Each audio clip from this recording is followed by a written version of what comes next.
우리가 믿는 하나님은 거룩하신 분이십니다. 그래서 그를 믿고 그분의 자녀가 된 우리들을 향하여 성도, 거룩한 무리라고 부르시는 것입니다. 하나님은 우리를 한없이 사랑하십니다. 그분의 모든 말씀은 우리를 위하여, 우리를 사랑하여서 주신 말씀들입니다. 하라는 말씀도 하지 말라는 말씀도 우리들의 풍성한 삶을 위하여 주신 말씀입니다. 하나님은 특별히 사람들이 죄를 짓는 것을 미워하시고 싫어하신다, 그렇게 말씀을 하고 있습니다. 우리의 언어로 짓는 죄가 무엇이겠습니까? 거짓말을 행하는 것.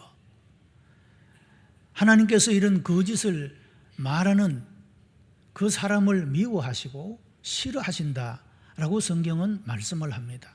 왜 하나님께서 이렇게 죄를 짓는 것을 싫어하시고 미워하시는가?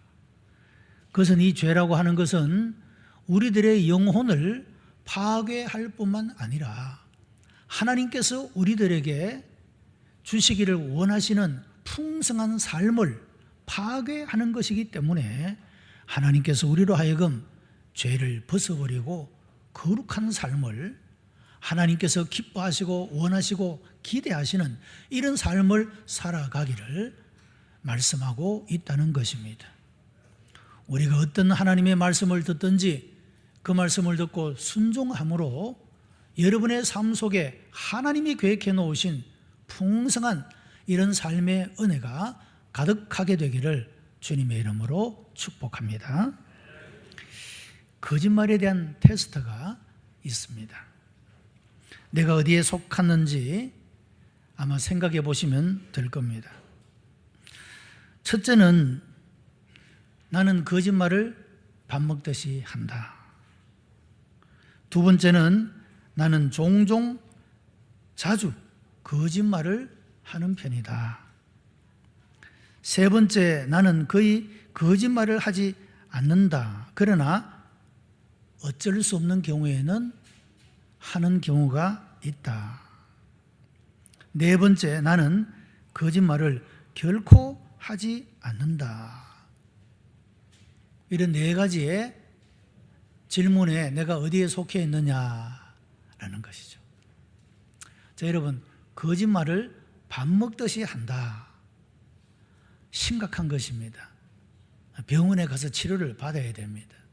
이런 삶을 가지고서는 그 인생을 결코 행복하게 또 아름답게 풍성하게 살아갈 수가 없기 때문에 그렇습니다. 여러분, 나는 종종 거짓말을 한다.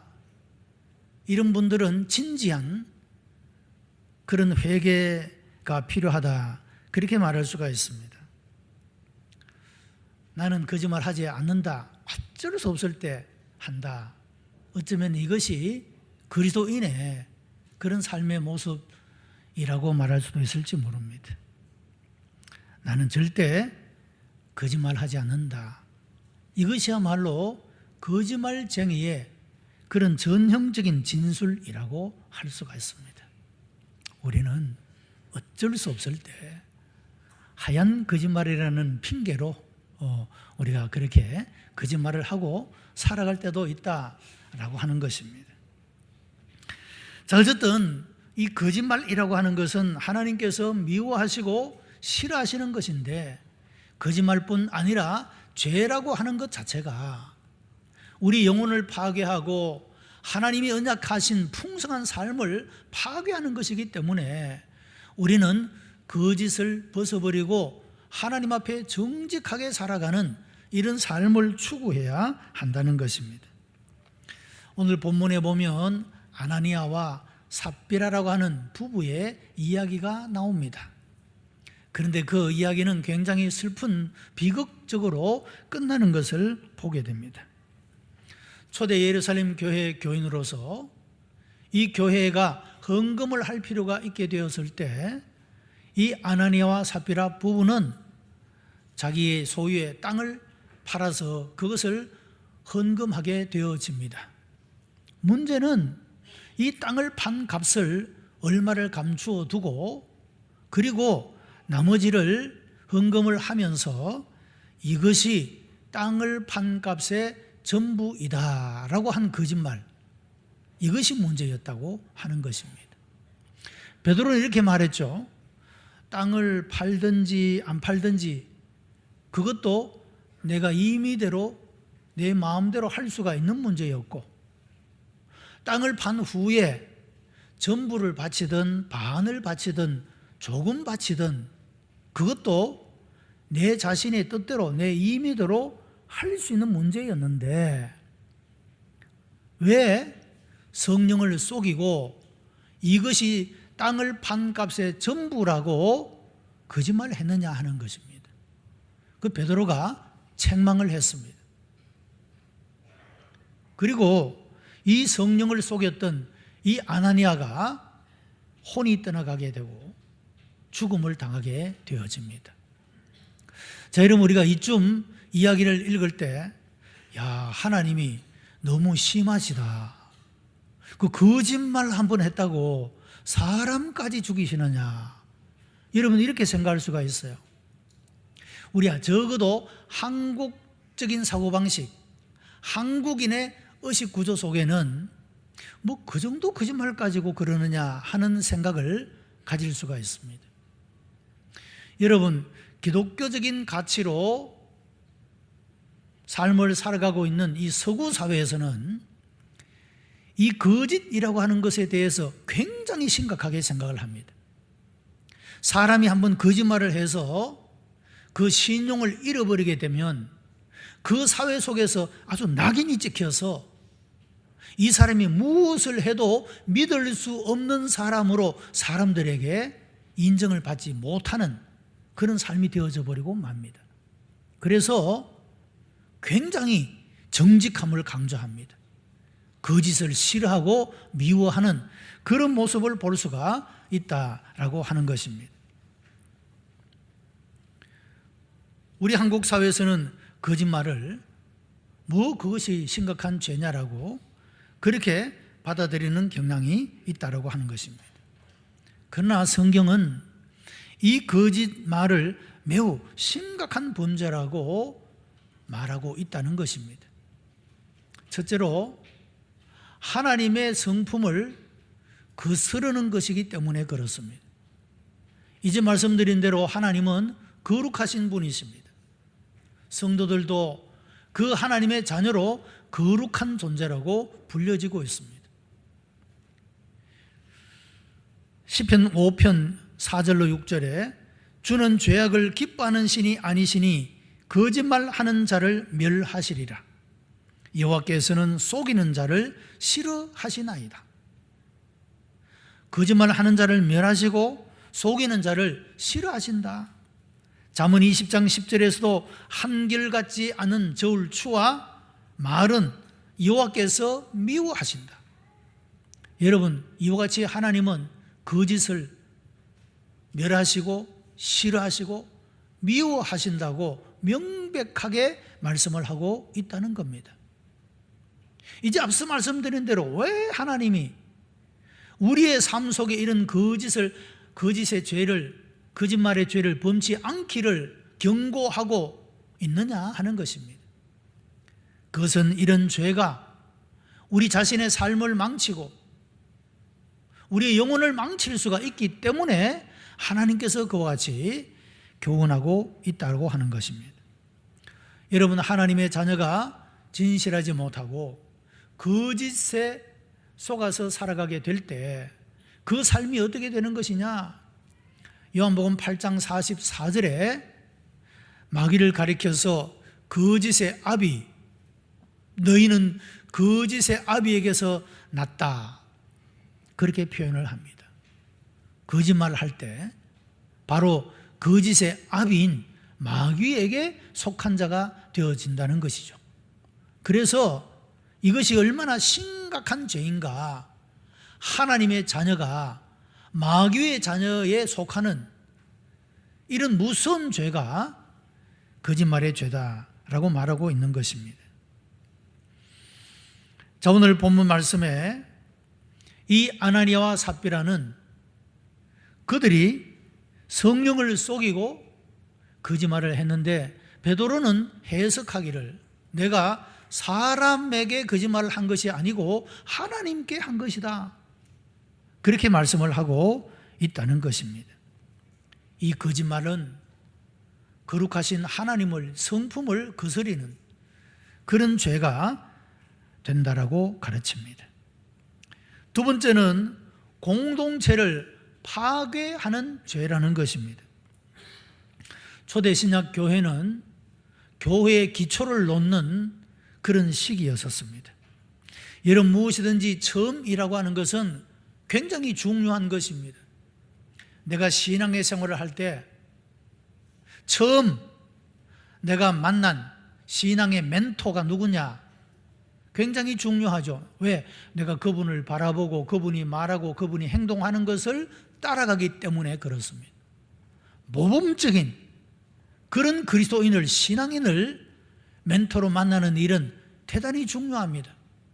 그런데 잘못 인도함을 받게 되면 이단에 빠지게 되기도 하고 사이비에 빠지기도 하고, 믿기는 믿는데 잘못 믿게 되어질 수가 있다라고 하는 것입니다. 여러분, 교회 공동체도 마찬가지라고 하는 것이죠. 교회가 이 세상에 빛이 되고 소금이 되는 역할을 해야 하는데, 이 교회가 그런 진리 가운데, 진실함 가운데 서지 못하고 거짓에 빠져 있다고 한다면 어떻게 세상을 향하여 진리의 복음을 전가할 수가 있겠고, 그리고 세상을 향하여 영향력을 나타낼 수가 있겠느냐 하는 것입니다. 그래서 하나님은 교회가 세상 속에서 어떤 존재가 되어야 하느냐, 거짓이 아니라 진리 가운데, 진실함 가운데 세워지는 교회가 되어야 한다. 그래서 처음부터 이 교회의 기초를 든든히 진리 가운데 세우게 하기 위하여, 어떻게 보면 하나의 샘플로, 죄악의 징벌에 대한 하나의 예시로서 그렇게 하나님께서 이 아나니아와 삽비라 부부를 죽게 하셨다, 죽음으로 심판하셨다, 그렇게 말할 수가 있다라고 하는 것입니다. 여러분, 하나님은 하나님의 교회가 세상과 구별되어 교회는 진리의 터 위에, 은혜의 터 위에 세워져야 한다, 이것을 아주 심각하게 교훈하고 경고하고 있는 사건이 바로 오늘 본문의 사건이라고 하는 겁니다. 자, 결과적으로 사도행전 5장 11절 말씀을 보게 되면 온 교회와 이 일을 듣는 사람들이 다 크게 두려워하니라, 그렇게 말했습니다. 자, 여러분, 이렇게 거짓말을 했다고 헌금을 안 한 것도 아닌데, 상당히 헌금도 많이 했는데, 땅도 팔고 좋은 마음 가지고 시작해서 헌금했는데 사람이 거짓말 때문에 죽었다. 여러분, 그 사건을 보고 그 말을 듣는 사람들이 얼마나 큰 충격이었겠습니까? 야, 이런 거짓말로도 사람이 죽을 수 있구나. 그래서 온 교회가 정신을 바짝 차리게 된 것이죠. 야, 하나님의 말씀은 불순종하고 듣지 아니하면 죽을 수도 있구나. 이렇게 심각한 그런 말씀으로 받아들이게 되었다고 하는 겁니다. 자, 그래서 이 초대 교회가 이 아나니아와 삽비라의 사건으로 말미암아, 야, 교회는 이러해야 되는구나, 교회가 하나님의 말씀을 정말로 존중히 여기고 이 말씀을 절대적으로 순종하는 삶을 살아가야 하는구나, 여러분, 이것을 배우게 된 것입니다. 그 초대 교회가 하나님의 진리의 말씀의 터 위에 서게 되니까 교회는 자연적으로 모든 주변의 사람들이 다 칭송하고 앙망하고 본받고 싶어하는 그런 공동체가 되어지게 되었고, 그러다 보니 자연적으로 교회가 부흥하고 성장하게 되어지는 결과를 나타내었다라고 말하고 있는 것입니다. 이 사건 이후에 교회 공동체는 하나님의 말씀을 불순종하는 일을 심각한 죄로 받아들이게 되었고, 그 일로 말미암아 이 교회가 거룩한 모습으로, 구별된 모습으로 서게 된 그 모습을 보게 되는 것입니다. 세 번째는 자기 자신을 파괴하는 죄이기 때문에 그렇습니다. 알베르트 까미라고 하는 사람은 나는 마지막 심판은 있는지 잘 모르겠다. 그러나 나는 내가 살고 있는 거리에서 날마다 심판을 본다. 그런 말을 했습니다.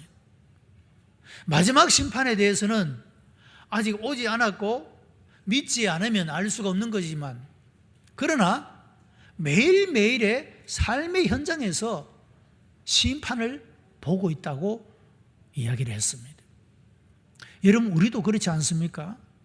우리도 우리의 삶 속에서 우리가 죄를 짓고 잘못된 길을 걸어가고 하나님이 원치 않는 길을 걸어가게 될 때 그 삶이 이질해지고 파괴되고 황폐해지고, 여러분, 이런 것들을 우리의 삶의 경험을 통해서, 우리 주변의 사람들의 삶의 모습을 통해서 우리도 날마다 보며 살아가게 된다고 하는 겁니다.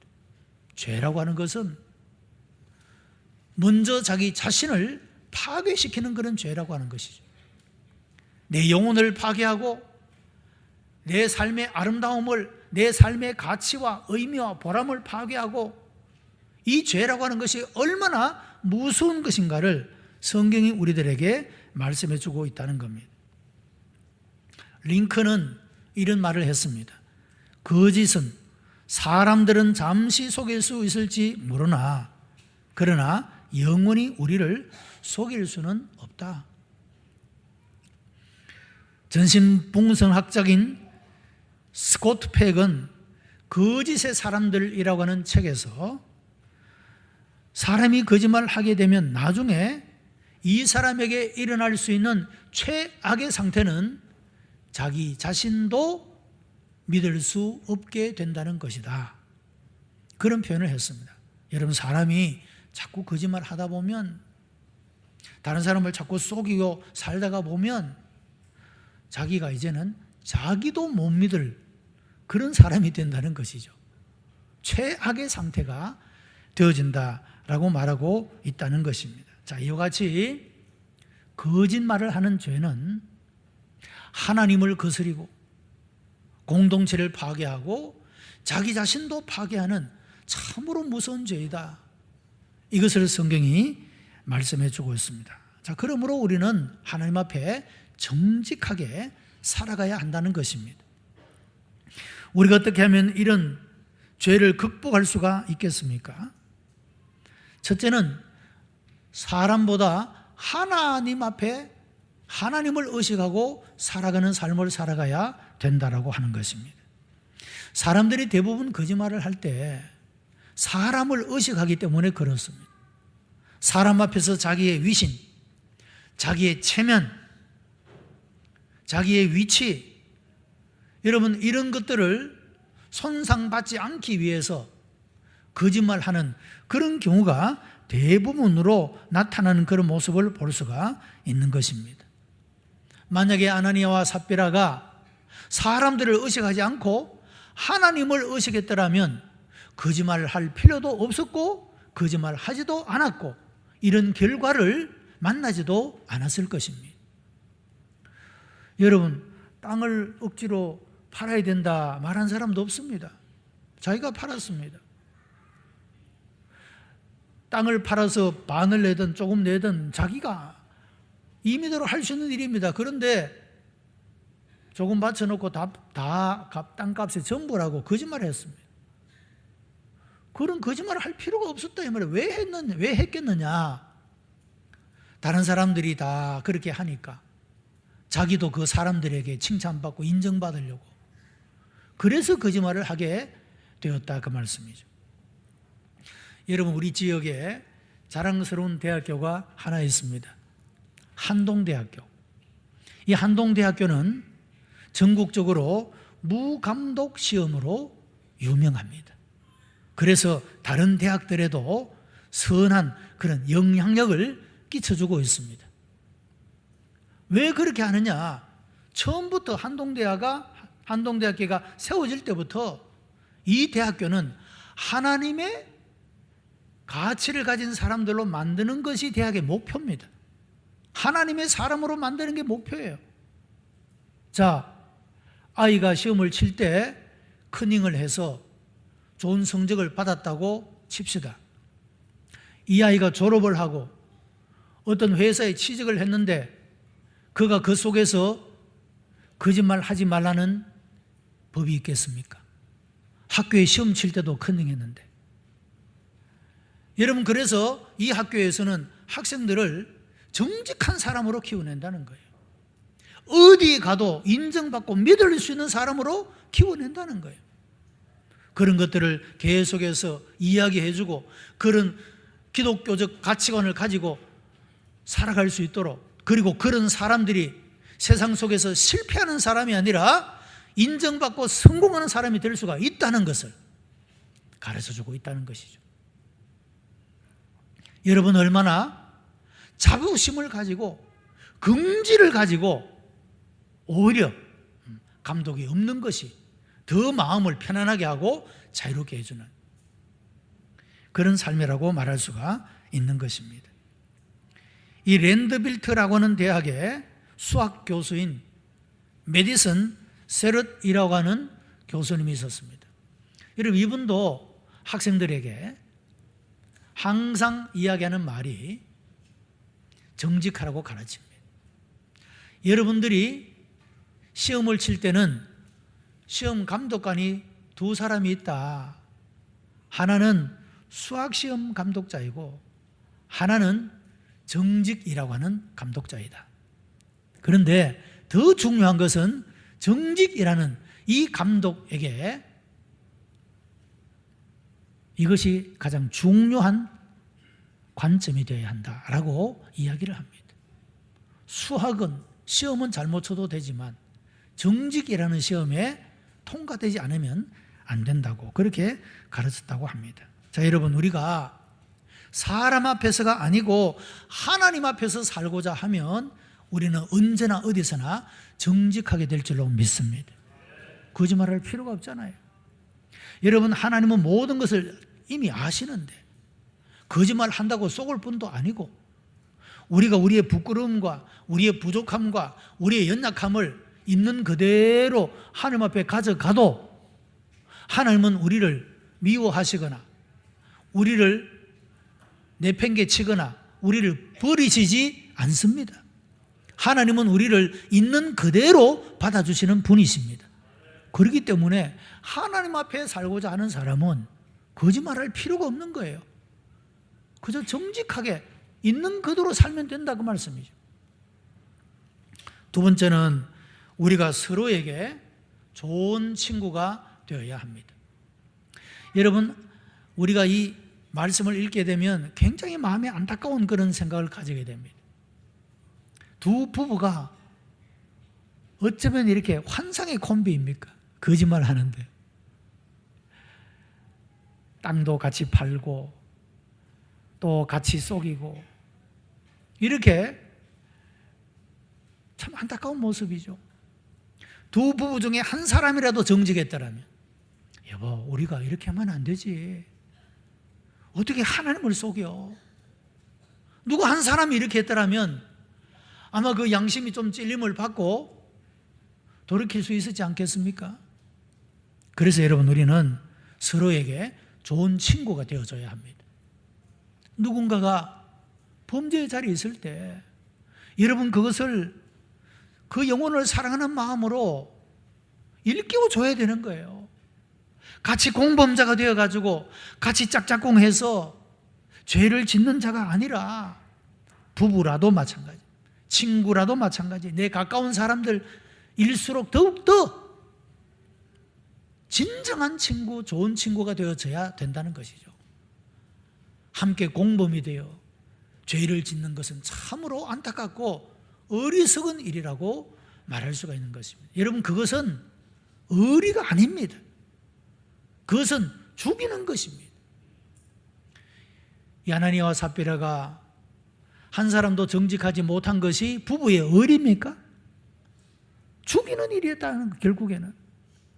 살리기 위해서는 우리가 서로에게 정직함으로 좋은 친구가 되어질 수 있어야 한다라는 것입니다.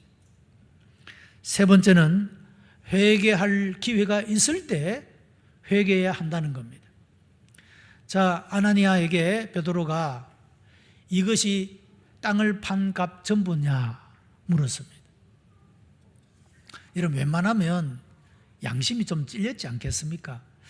이 베드로님이 뭘 알고 그러시는가 보다, 이쯤 생각할 수 있는데 전부라고 속였습니다. 그러니까 왜 네가 성령을 속이느냐?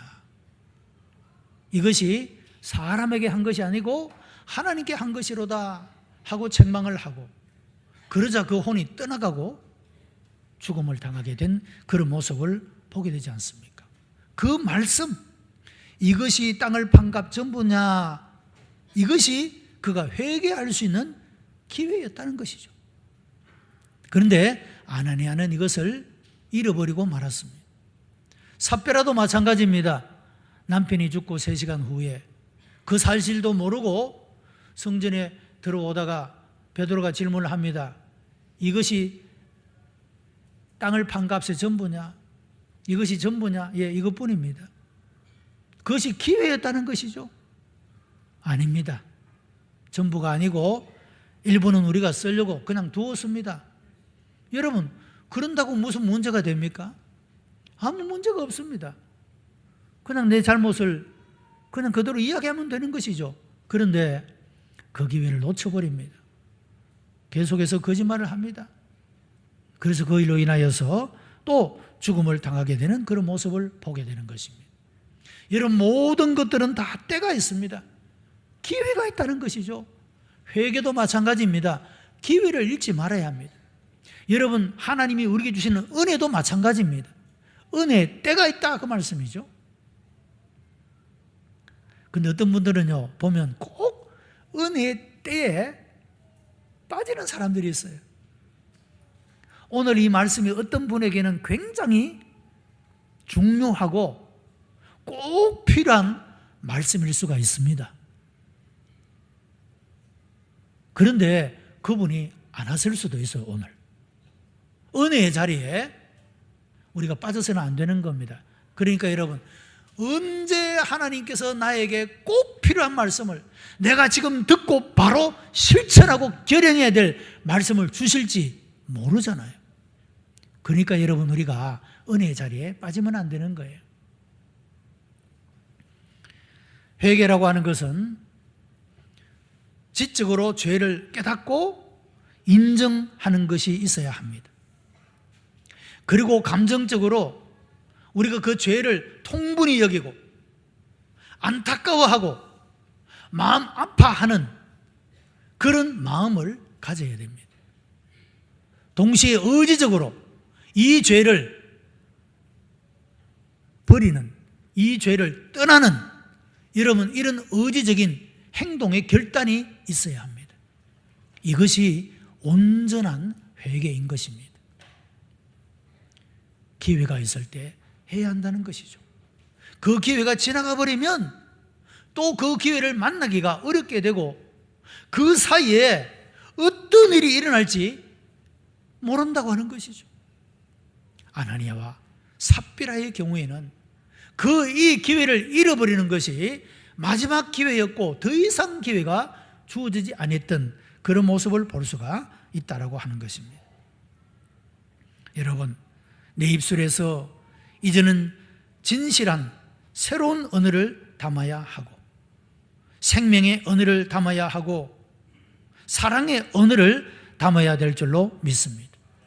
이웃들에게 상처를 주고 죽음의 언어를 쏟아내고, 여러분, 이런 우리의 말이 아니라 우리의 언어 속에 복음을 담아 예수 그리스도의 복음을 말하는 그런 사람이 되었을 때 우리는 거짓을 극복하고 거짓을 벗어난 새로운 삶을 살아갈 수 있게 된다라고 하는 것입니다.